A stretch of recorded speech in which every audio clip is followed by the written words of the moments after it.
Sugar के जो patients हैं डॉक्टर की जानिब से उनको मना किया जाता है कि आपने रोटी नहीं खानी है, आपने कार्ब्स नहीं लेने, आपने मीठा नहीं खाना, तो वो खाएं तो क्या खाएं? फिर हम गंदम से जो उसका ऑल्टरनेटिव है वो मल्टीग्रेन आटों की तरफ ले जाते हैं, जिसमें बेसन का आटा एक तो वो जो है वो न्यूट्रेंट एनर्जी से भरे हुए हैं, जिसकी वजह से जो एक नुकसानदेह कार्ब्स होते हैं और एक अच्छे कार्ब्स होते हैं। ये मल्टीग्रेन जो कार्ब्स हैं आटे हैं, इसके अंदर गुड कार्ब्स। जो शुगर पेशेंट्स होते हैं उनको हम जो जूस वगैरह हैं वो कम देते हैं, उनको हम मना करते हैं कि आप जूस, इनको चाहिए कि आप जिम ज्वाइन कर ले, हल्की हल्की एक्सरसाइज किया करें, और जो वॉक है वो तो सबसे ज़्यादा ज़रूरी है। अस्सलाम वालेकुम नाज़रीन, मैं डॉक्टर अहमद, उम्मीद करते हैं आप सब खैरियत से होंगे। QS हेल्थ में आपको खुशामदीद कहते हैं। आज हम बात करने जा रहे हैं कि बहुत सारे लोग जो शुगर में मुब्तला हैं, शुगर से बाहर निकलने का हल क्या है। और बहुत सारे लोगों को मना किया जाता है डॉक्टर्स की जानिब से कि आपने रोटी नहीं खानी, गंदम का जो गंदम वाली जो रोटी है वो आपने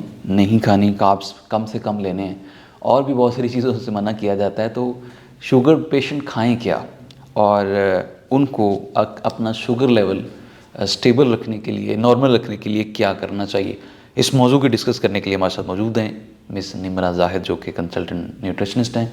अस्सलाम वालेकुम, वेलकम करते हैं आप। मिस थोड़ा सा बताएं, रोशनी डालें कि शुगर के जो पेशेंट्स हैं डॉक्टर की जानिब से उनको मना किया जाता है कि आपने रोटी नहीं खानी, आपने कार्ब्स नहीं लेने, आपने मीठा नहीं खाना, तो वो खाएं तो क्या खाएं? अच्छा, सबसे पहले डॉक्टर्स जो हैं वो जब शुगर पेशेंट जाती है तो सबसे पहले उनको रोटी से मना करते हैं, लेकिन आजकल जो लोग हैं वो अगर रोटी ना खाएं तो उनको वीकनेस होने लग जाती है। तो फिर हम गंदम से जो उसका ऑल्टरनेटिव है वो मल्टीग्रेन आटों की तरफ ले जाते हैं, जिसमें बेसन का आटा, जौ का आटा, बाजरे का आटा या अंदर थोड़ी सी गंदम मिला के और हम उसकी रोटी जो है वो उनको देते हैं। गंदम की मिकदार जो है वो बिल्कुल ऐसे थोड़ी सी रखनी है, क्योंकि अगर वो तीनों आटे मिलाएं तो फिर रोटी सही बनती नहीं है। एक तो वो जो है वो न्यूट्रेंट एनर्जी से भरे हुए हैं, जिसकी वजह से जो है उनका शुगर लेवल जो है वो हाई नहीं होगा, वो कम होगा। और उसके अंदर एक तो गंदम नहीं होंगे, और ये जो हैं वो अच्छे वाले कार्ब्स हैं, मतलब ये एक नुकसानदेह कार्ब्स होते हैं और एक अच्छे कार्ब्स होते हैं। ये मल्टीग्रेन जो कार्ब्स हैं आटे हैं, इसके अंदर गुड कार्ब्स आते हैं। उसके बाद अगर आप उसकी रोटी ले रहे हैं तो आपकी जो शुगर लेवल है वो ख़ुद ही कम होने लग जाती है, क्योंकि जो बेसन होता है वो शुगर वाले पेशेंट्स के लिए बहुत अच्छा होता है, या जौ का आटा भी उनके लिए बहुत अच्छा होता है। और फिर कुछ डॉक्टर्स जो होते हैं वो उनको गंदम बंद नहीं कराते, क्योंकि उनके जो शुगर लेवल होते हैं वो ठीक होते हैं, लेकिन होती उनको डायबिटीज़ ही है। तो उन लोगों को चाहिए कि वो अगर गंदम का इस्तेमाल 3 दफ़ा दिन में कर रहे हैं तो उसको सिर्फ 1 दफ़ा कर दें, ताकि उनके जो शुगर लेवल है वो ठीक रहे, उनका वज़न ठीक रहे, उनको कमज़ोरी भी ना हो।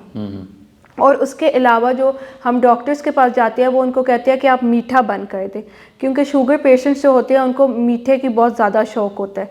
तो उनको चाहिए कि ऐसी चीज़ें खाएं जिसके अंदर थोड़ी थोड़ी जो मिठास होती है वो आपको फ़ील हो, लेकिन उसके अंदर शुगर हो नहीं। जैसे फ्रूट्स हो गए, जैसे कुछ सब्जियां हो गई, जैसे इनके अंदर शुगर है, हेल्दी शुगर है, और उसके वो नहीं है कि वाइट शुगर आप ऐड कर रहे हैं या नुकसानदेह वाले इस्तेमाल कर रहे हैं। सही है। अच्छा, डॉक्टर्स ये भी मना करते हैं कि आपने जूसेस नहीं लेने, फिर शुगर, चीनी आपका इस्तेमाल नहीं करना। तो क्या ये चीज़ें ब्लड प्रेशर में मतलब ब्लड में शुगर लेवल को बढ़ाती हैं, स्पाइक बनाती हैं, क्या होता है? जो शुगर पेशेंट्स होते हैं उनको हम जो जूस वगैरह हैं वो कम देते हैं।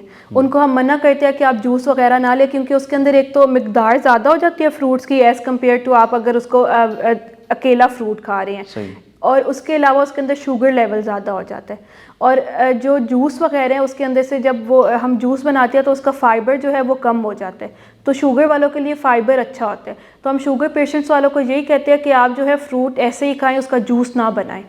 और जो बाकी ये आर्टिफिशियल ड्रिंक्स वगैरह भी ये ले रहे होते हैं, जो लोग कहते हैं कि जी हम डाइट कोक या ये ले लेते हैं तो इसका शुगर, इससे कोई कार्बोनेटेड ड्रिंक्स वगैरह शुगर फ्री है, तो इनके अंदर भी उतनी शुगर की मिकदार होती है जितनी बाकी चीज़ों के अंदर होती है। तो आपको मतलब शुगर पेशेंट्स को चाहिए कि वो लिक्विड कम ले, पानी के अलावा बाकी लिक्विड्स जो है वो कम ले, और अगर उन्होंने लेना भी है तो वो पानी के अंदर लेमन मिला के लें, उसके अंदर मिंट मिला के लें, जो आपका जो शुगर लेवल है उसको कम रखें, उसको ज़्यादा ना करें। मतलब हेल्दी ड्रिंक्स जो होती हैं, जैसे चिया सीड्स जो हैं शुगर वालों के लिए बहुत अच्छी हैं, या जो वो सिनेमन पाउडर होता है वो आप थोड़ा सा पानी के अंदर डाल के ले लें। ये कुछ सीक्रेट इंग्रेडिएंट्स होते हैं जो डायबिटिक पेशेंट्स को हम देते हैं, जिनसे उनका जो शुगर लेवल है वो कम होता है, वो ज़्यादा नहीं होता। ठीक है। अच्छा, इसके अलावा कुछ ऐसी एहतियातें भी बताई जाती हैं कि आपने एक्सरसाइज जी ये करनी और ये नहीं करनी, उतने वक्त के लिए करनी है, उस टाइम पे करनी, जी। तो उसमें आप क्या सबसे पहले तो डायबिटिक पेशेंट्स के लिए जो है वॉक करना बहुत ज़रूरी है। आप इसको 10 मिनट से स्टार्ट करें, दिन में 3 दफ़ा कर ले 10-10 मिनट के, आपका आधा घंटा हो जाएगा अगर आप एक साथ नहीं कर सकते। फिर जब ज़्यादा मतलब 1 हफ़्ता गुजर गया, 2 हफ़्ते गुजर गए, तो आप उसको 45 मिनट में ले जाएं, क्योंकि जब आप वॉक करते हैं ना तो जो आपका इंसुलिन लेवल बॉडी के अंदर होता है वो सही होने लग जाता है, आपका शुगर लेवल जो है वो कम होने लग जाते हैं। फिर कुछ लोग जिनकी शुगर लेवल बहुत ज़्यादा होते हैं उनको डॉक्टर्स जो हैं वो इंसुलिन लगा देते हैं, आर्टिफिशियल इंसुलिन जो होती है वो आप लगा देते हैं ताकि वो उनका शुगर लेवल जो है वो ठीक रहे। तो उन लोगों को चाहिए कि आप इंसुलिन लगाने के आधे घंटे बाद जो भी चीज़ आपने खानी है वो खाएं। हम लोग ये होते हैं कि हम इंसुलिन लगा लेते हैं और खाना हमारा सामने पड़ा होता है, तो वो आपके बॉडी के अंदर असर ही नहीं करता और आपका शुगर लेवल वो कम होने के बजाय ज़्यादा हो जाता है। तो जब वो आधे घंटे का गैप देते हैं और उसके बाद वो खाना खाती हैं तो उनका शुगर लेवल जो होता है वो स्टेबल होना स्टार्ट हो जाता है। और इन लोगों को चाहिए, मतलब जैसे यंगस्टर्स में भी आजकल डायबिटिक बहुत ज़्यादा हो गई है, तो इनको चाहिए कि आप जिम ज्वाइन कर ले, हल्की हल्की एक्सरसाइज किया करें, और जो वॉक है वो तो सबसे ज़्यादा ज़रूरी है इन पेशेंट्स के लिए। लेकिन जो ओल्डर एडल्ट्स वगैरह हैं जो चल भी नहीं सकते, मतलब उनको चाहिए कि जब आप लेटें तो अपने पाँव हिलाते रहें, अपने ऐसे हाथ हिलाते रहें कि आपकी जो बॉडी के अंदर शुगर लेवल है वो उसकी मतलब वो चलता रहे, खून जो है वो चलता रहे और वो शुगर ज़्यादा ना करे। राइट, बहुत शुक्रिया। डॉक्टर साहबा हमारे साथ मौजूद थी निमरा जाहिद, जो कि कंसल्टेंट न्यूट्रिशनिस्ट थी, आगाह कर रही थी कि किस तरह से शुगर के जो पेशेंट हैं उनको किन चीज़ों से एहतियात बरतनी है, और जो लोग रोटी खाते थे, जो गंदम की रोटी है, उससे उनको किस तरह से महफूज रहना है, और जौ का दलिया या मल्टीग्रेन आटा इस्तेमाल कर सकते हैं। उसके साथ साथ कुछ एक्सरसाइजेज डेली रूटीन में अगर आप ऐड करते हैं तो भी आपका शुगर लेवल है वो मेंटेन रह सकता है। तो आज के शो में इतना ही। अपने मेज़बान डॉक्टर एमाडो को इजाज़त दीजिए। अल्लाह ने के बाद।